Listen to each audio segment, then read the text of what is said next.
Today, we're diving into what feels like a cosmic detective story. It's a mystery that's hidden in plain sight, right inside a single biblical verse. And honestly, it could change how you see, well, everything. We're going to try and decode the secret of God's names. All right, here it is. This is our central piece of evidence from the book of Exodus. Now, on the surface, it seems pretty straightforward, right? But believe me, this one sentence contains an absolutely profound paradox that has had thinkers scratching their heads for centuries. So here's the problem. If you go back and read the book of Genesis, the patriarchs, that's Abraham, Isaac, and Jacob, they seem to know and use the name YHVH all the time. So how in the world can God turn around and say, I was not known to them by that name? See, this isn't just a simple contradiction, it's a massive clue. It's telling us that to know a name must mean something way deeper than just hearing the syllables. Okay, so here's our roadmap for cracking this divine code. We're going to start with the paradox itself, then we'll uncover some clues hidden in the names, explore the actual physics of creation, and then, hopefully, solve the riddle to reveal something truly ultimate. So if I was not known to them isn't about the information, the spelling of the name, then it has to be about the quality of the experience. What dimension of God was actually revealed to them, and more importantly, what was still hidden? Our first big clue is right there in the name they did know, El Shaddai.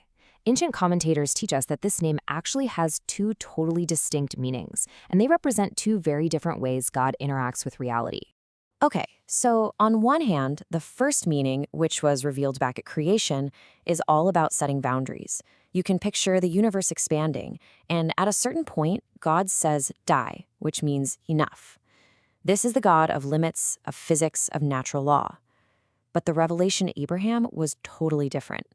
It was Shaddai, my divinity is sufficient for anything you need. This is the God of infinite, overflowing abundance. Now, this whole distinction, it isn't just some abstract philosophical idea.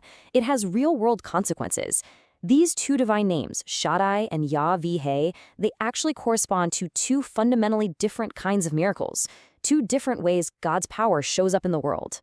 So, miracles that are connected to El Shaddai, they're powerful for sure, but they operate within the laws of nature. Think of a surprising military victory or a sudden recovery from an illness. You could almost explain them away as a coincidence. But YHVH miracles? No way. We're talking about the splitting of the sea. These are things that are impossible to rationalize. They literally shatter the rules of reality. The patriarchs knew that first kind of miracle. The second kind was still yet to come. Now, to really get why these two powers are so different, we have to go deeper.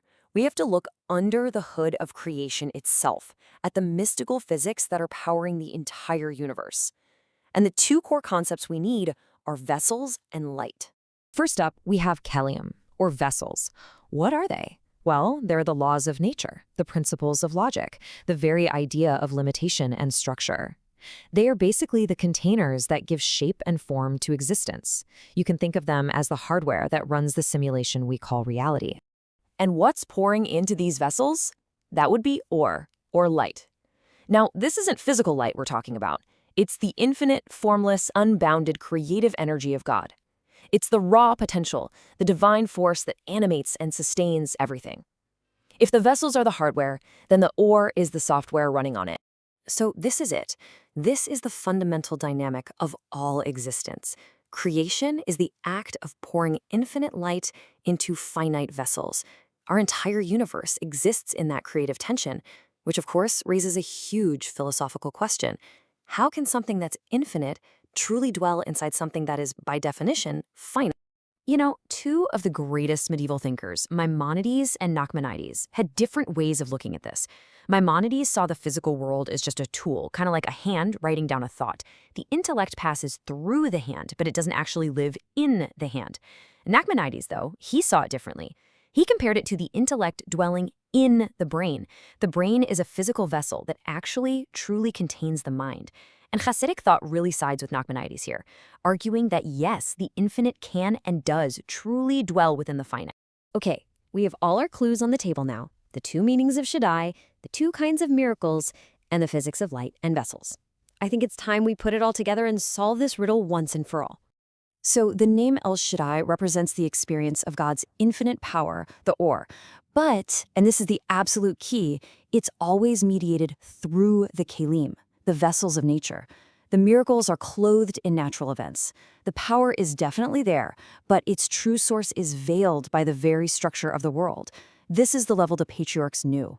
The name YHVH, on the other hand, is a whole different level. It represents a direct experience of that infinite light, completely unconstrained and unfiltered by any vessel. It's the raw power of creation itself, just breaking right through the laws of nature. And this level of reality, this was revealed for the very first time with the giving of the Torah and the Exodus from Egypt. And just like that, the statement, "I was not known to them," makes perfect sense. The patriarchs knew the name YHVH, of course, and they even experienced its power, but it was always clothed as El Shaddai. They never had a direct, unshielded perception of its true essence. That reality, that raw experience, had not yet been revealed to the world. But hold on, the story doesn't end there.